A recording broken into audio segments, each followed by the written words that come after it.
Gaza में बरस रहे बम एक अस्पताल के कैंपस में गिरे तो ये हाल हो गया। चीख पुकार मच गई। जिस अस्पताल में घायल लोग इलाज के लिए पहुंच रहे थे वहां 500 लोग मारे गए। जो बचे उन्हें अल अहली अस्पताल से गाजा के दूसरे अस्पताल में शिफ्ट किया गया।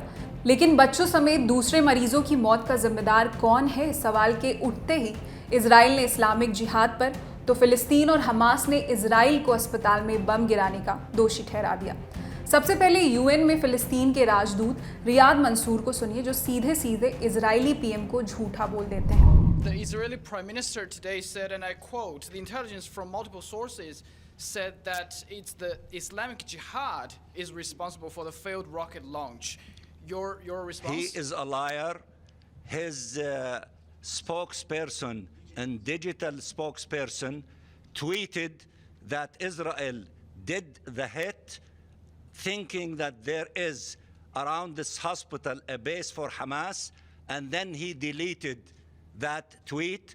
We have a copy of that tweet, and Talal can share with you that tweet. Now they change the story to try to blame the Palestinians. It is a lie, and the Israeli spokesperson of the army, about a week ago, made a statement in which he said, evacuate the hospitals are target, and in fact they hit one hospital a week ago. So their intentions is evacuate or hospitals will be hit, and they are responsible for that crime, and they cannot fabricate stories to deal with it. वहीं Israel ने कह दिया है कि Islamic जिहाद का rocket misfire कर गया और अस्पताल में जा गिरा। इजराइल ने अस्पताल को निशाना बनाया ही नहीं।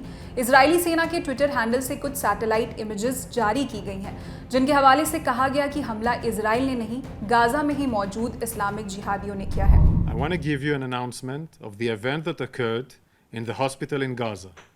I can confirm that an analysis of the IDF operational systems indicates that a barrage of rockets was fired by terrorists in Gaza, passing in close proximity to the Al-Hali Al-Ma'adi hospital in Gaza at the time it was hit. Intelligence from few sources that we have in our hands indicates that the Islamic Jihad is responsible for the failed rocket launch which hit the hospital in Gaza. I repeat, this is the responsibility of Islamic Jihad that killed innocents in the hospital in Gaza. Israel के PM Benjamin Netanyahu ने भी बकायदा x पर लिखा कि पूरी दुनिया को पता होना चाहिए कि गाजा में जो बर्बर हमला हुआ उसे आतंकवादियों ने अंजाम दिया है, ना कि इजरायली सेना ने। जिन लोगों ने हमारे बच्चों की बेरहमी से हत्या की वो अपने बच्चों की भी हत्या करते हैं। लेकिन वहीं अस्पताल पर हमले के बाद गाजा के स्वास्थ्य मंत्रालय की तरफ से एक प्रेस कॉन्फ्रेंस की गई, जिसमें कहा गया कि अस्पताल के हेड को कुछ दिन पहले इजरायली सेना से फोन आया था कि अस्पताल खाली कर दे, हमला हो सकता है। यानी दोनों तरफ से एक दूसरे पर आरोप लग रहे हैं कि दूसरा पक्ष अस्पताल जैसी जगह पर मासूमों की हत्या का गुनहगार है। अब ये कैसे पता चलेगा कि असल गुनहगार कौन है? जंग के हालात में कोई निष्पक्ष कमेटी वहां जाकर फैसला करने से रही, यानी ये पक्का पता लगने में जंग रुकने तक का समय लग सकता है कि आखिर अस्पताल पर किसने बम गिराया, गलती से गिरा या जानबूझकर निशाना बनाया। वहीं अस्पताल में रॉकेट से हमले के बाद जंग लंबी खिंचने का खतरा बढ़ गया है, क्योंकि जब अमेरिका जंग को रोकने की कोशिश में लगा था, अमेरिकी पीएम जो बाइडेन इजराइल पहुंचने से ठीक पहले शांति की कोशिशों के तहत जॉर्डन की राजधानी अमान में एक बैठक करने वाले थे, जो अस्पताल पर हमले की वजह से रद्द हो गई है। इसमें जॉर्डन के किंग, मिस्र के राष्ट्रपति और फिलिस्तीनी राष्ट्रपति महमूद अब्बास भी शामिल होने वाले थे। रात में जो दुर्घटना हुई उसके मद्देनज़र अपने लोगों की सुरक्षा के लिए मैं अम्मान का दौरा छोड़कर दुख की घड़ी में उनके पास वापस जा रहा हूं।